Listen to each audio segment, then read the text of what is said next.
할렐루야. 오늘도 말씀을 사모하는 우리 성도님들 위해 하나님의 은혜가 충만하기를 기도합니다. 오늘의 성경 통독은 역대상 26장에서 29장까지의 말씀입니다. 오늘은 역대상 26장의 말씀을 통하여 하나님께서는 당신을 위한 작은 선행도 잊지 않고 반드시 갚아주십니다 라는 말씀으로 은혜를 나누겠습니다.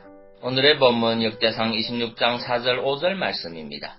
오벳 에돔의 아들들 맏아들 스마야와 둘째 요사박과 셋째 요아와 넷째 사갈과 다섯째 느다넬과 여섯째 암미엘과 일곱째 이사갈과 여덟째 부올레데니 이는 하나님이 오벳 에돔에게 복을 주셨음이며 아멘. 역대상 26장은 레위인 성전 문지기 24반열에 대하여 기록하고 있습니다. 5절을 보면 하나님이 오벳 에돔에게 복을 주셨다고 하였습니다. 하나님께서 오벳 에돔에게 이처럼 복을 주신 이유는 그가 다윗조차 마다하였던 하나님의 꾀를 그의 집안으로 받아들였기 때문입니다.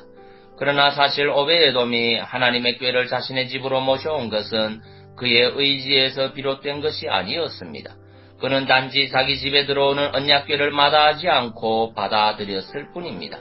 그럼에도 불구하고 하나님께서는 그의 이 같은 수동적이고 작은 선행조차 잊지 않으시고 그와 그의 집안에 커다란 축복을 내려주셨던 것입니다. 이처럼 하나님께서는 영웅적인 행위를 통하여 이룬 크고 위대한 업적뿐만 아니라 그 누구도 기억하지 못할 만큼 작은 선행까지도 잊지 않으시고 반드시 갚아주십니다. 따라서 성도는 언제라도 선행의 기회가 오면 머뭇거리지 말고 선을 행해야 합니다.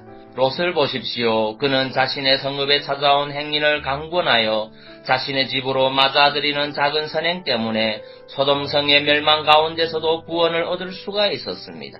또 수넴 여인은 어떠하였습니까? 그녀는 엘리사에게 작은 방을 지어주어 거기 유하게 하는 작은 선행을 행함으로써 남편이 늙었음에도 불구하고 아들을 얻는 복을 받았습니다. 이와 관련하여 주님께서는 분명하게 말씀하셨습니다.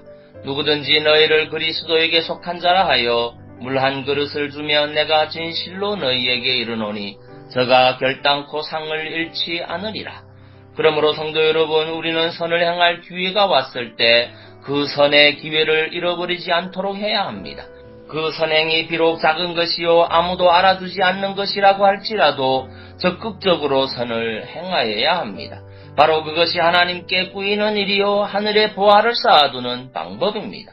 오늘도 선을 쌓아가는 하루 되시기를 바랍니다. 마태복음 25장 40절 말씀입니다.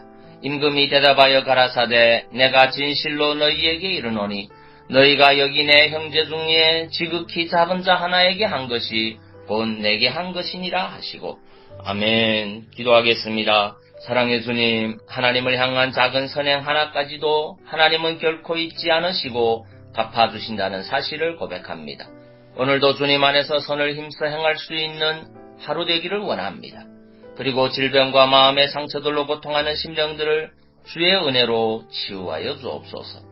예수님 이름으로 기도하옵나이다. 아멘.